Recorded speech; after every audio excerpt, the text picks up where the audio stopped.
Hey, family. It's Pastor Don. Welcome to COVID Conversation.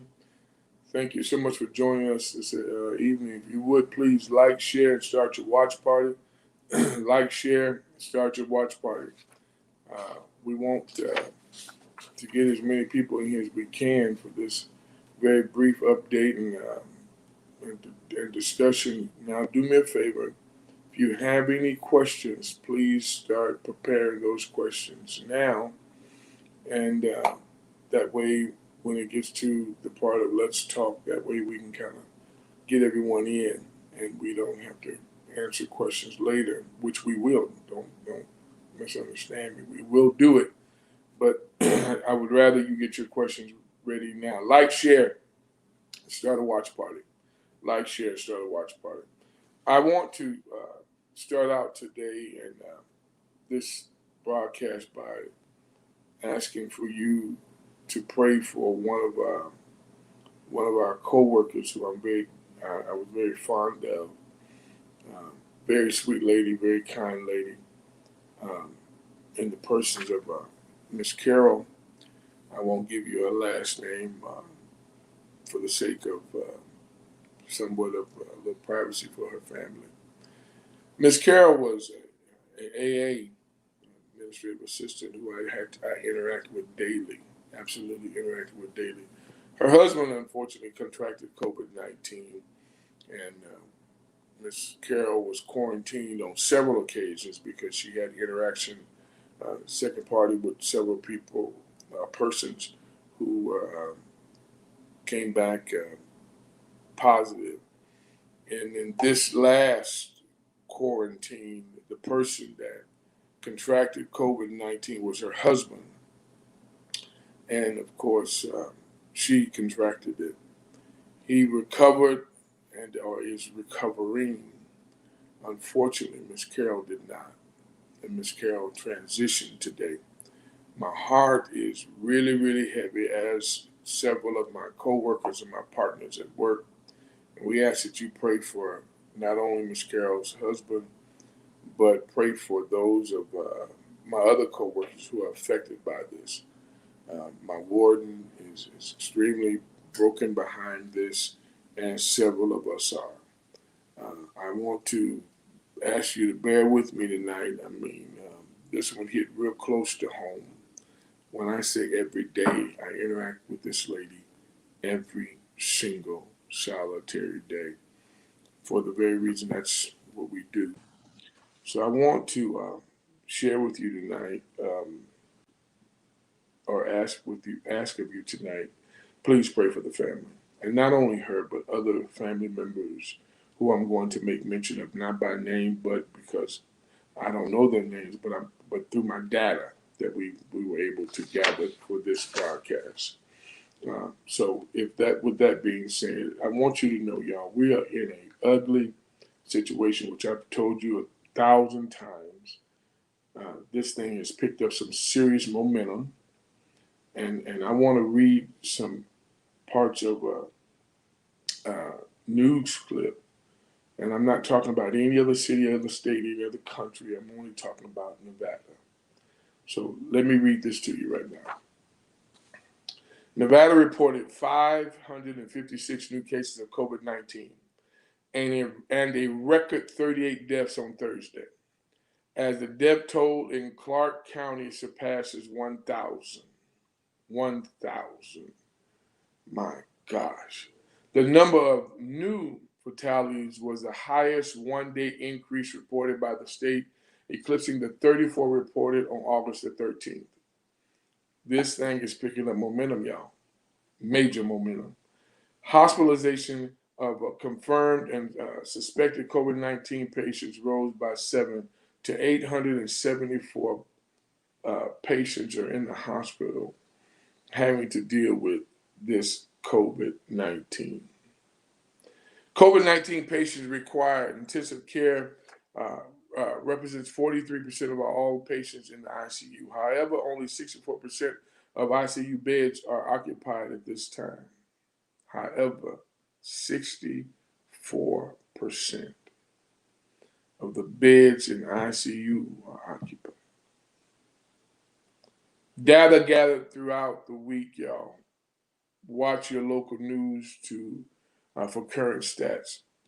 I'm not an authority on this. I'm only sharing. My team and I are only sharing what is accessible to us via the news as well as CDC and our local health department. I want to put more emphasis on the fact, y'all, please be careful.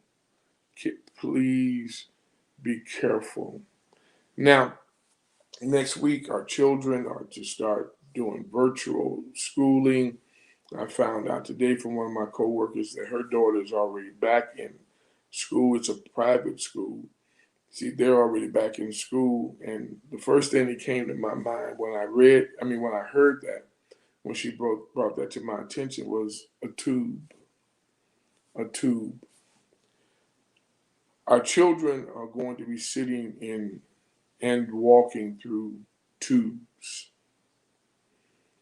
The school bus, there was so much ruckus about them going back to school or not going back to school. But I'm giving you a whole overall picture. I mean, hopefully I'm painting. If they were getting on the school bus, that's a tube. Classrooms are a tube. Lunchroom is a tube. The counselor's office is a tube. The restrooms that the children will be out using is a tube. For those who are going to be going in for recess and or for gym or PE, the gym is a tube. The hallways in which they will walk down is a tube. These children will be going back and forth, the staff back and forth. We gave you some data a few weeks ago about some school, the results of rushing back to the actual schools and the number of teachers and the number of students who actually had to be quarantined because of this COVID-19. Y'all, these are alarming numbers. This is an alarming situation. And I feel mandated. I feel the move, the pressure of wanting to share with you. I'm just sounding the alarm. That's all we're doing. We're not trying to be deep. We're not trying to scare people. We're just sounding the alarm. It has got to shake us in a way that we're now being conscientious of everywhere we go and everything we do and the manner in which we do what we do and the manner in which we go where we're going to be going. Enough of thinking that it's going to pass with the heat. Well, we found out that ain't true. It's been 114 plus in Las Vegas. It's still here. I don't understand what people are thinking when I see people walking in stores and having absolute altercations with store staff because you don't want to wear a mask. And the thing I'm hearing more is that I have a medical condition. Everything you have need of that is a essential need can be delivered to your front door. But I think some people just like the confrontation and the drama that this is bringing because folk are grabbing their cell phones and recording this and calling them Ken and Karen and all that. I don't care to call you Ken or Karen. I want you to be careful. And because more than just you, my friend, are affected by this. Please, I'm just about finished with my part of this presentation for you today. Would you agree with me on that it's time to stop playing? It's no time for being deep. This is, and I hear people, this is a political move. Man, listen, I don't care about all that. I don't care about its origin. I don't care about any of that. I don't care who manufactured it or whatever, where it came from. I'm just telling you the effects of it is death. And then if God wills so that you don't transition after having contracted this COVID-19, man, hear my heart. Hear my heart. This is not just a little cough and you're done. I mean, we're talking about people. Everyone is affected. That everyone who's affected have different results and reactions to COVID-19. I want you to live.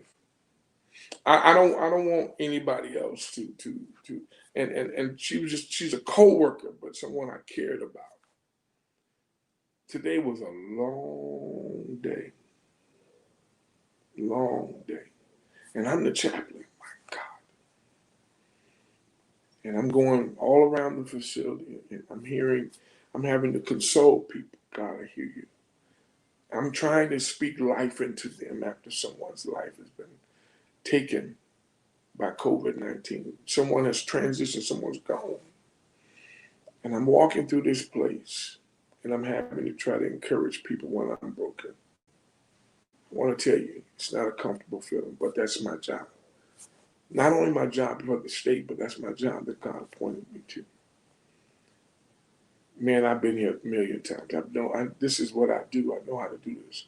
But I'm not going to sit here and lie to you and say, okay, well, that's what you do. You're supposed to know how to talk to people when they're broken and da-da-da-da. Man, go on with that. I'm human. And I ask that you all, please, be careful. Be considerate. Think about what you're thinking about. Let's talk. If you got any questions, let's talk. I'm ready to talk to you. Come on. If you have any questions, I'm ready to talk. It's going to be, I already know, God has not failed us. I'm already aware of those, He didn't give us a spirit of fear. I'm already with that. But thank you, Mama. We need you to be praying for us. Thank you. Thank you, Minister Walker. Thank you. Thank you. And please for my God, I'm still praying, Tamika. My God, I'm still praying, baby. I'm still praying. Don't get so comfortable now, y'all. Children are now considered super spreaders just as adults, even though they may recover. They may have long-term after effects. Wow. Wow, wow. Super spreaders. My gosh. That's pretty deep right there. In any other normal setting, I probably would take off with that and work with that for a minute, Mama. But thank you. I'm hoping someone heard it. So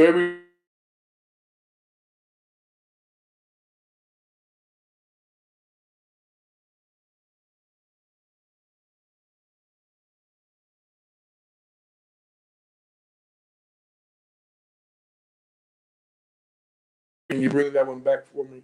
Jackie, what Mama White said. So very true because my niece recovered, but she said she still is dealing with breathing problems that she didn't have, plus other side effects. My God, wow. We're having some technical difficulties. It looks like my screen is black, but if y'all can hear me, just keep going with your questions, Jackie, if you can hear me. I don't know if you can hear me or not. I'm nowhere near my phone, so this is going to be really a technical difficulty. If you can hear me, Jackie, put it on the screen. God bless you, Cole. God bless you. Thank you so much. I do need your prayers. I promise you, I need your prayers. I promise you, I need them.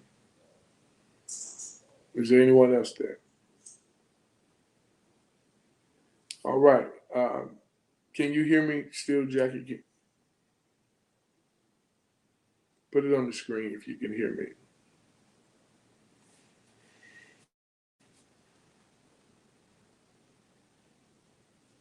All right, y'all. I don't know if I'm gone or not, but I want to say, okay, thank you. Um, so with this COVID-19 situation having picked up the kind of momentum, I just want to say this to you tonight. Think about the families that are affected, the grandbaby, grandma, your niece, your coworkers. Please, y'all, just stay on guard. Don't allow for yourself, your flesh, to get so comfortable that you let your guards down. I want you to please do that for me. I love you so very much. I don't want to have to contact anybody or be contacted and have to endure what I'm enduring right now and what you're enduring, because some of you, and I'm not going to say some of you, you love me, and I'm very much aware that you love us. I'm very much aware of that. And I just ask that y'all continue to pray for all families and friends affected by COVID 19. If there aren't any other questions, I'm out of here. Okay. Y'all know what I want you to do, don't you? There we go. You know what I want you to do. I want you to wear your mask and practice social distancing. Wear your mask and practice social distancing. Wash your hands, sanitize, and stay hydrated. Please do that for me. I want you to do it because I want you to live. I want you to be safe. I don't want you to be careless. Wear your mask and practice social distancing. Please, can you do that for me? Wash your hands, sanitize them booger bears, and stay hydrated. Drink water, plenty water. All right? I love you, and there's absolutely nothing you can do about it. Meet me over here tomorrow night. Meet me tomorrow night, the Queen and I tomorrow night, for hanging with the Burses. I pray God it won't be hanging with Burse. Pray for me. At the One, we're one family doing together what we cannot do alone. God bless you. This has been Pastor Don Burse with COVID Conversations. Thank you for joining us. Have a great evening. Love you.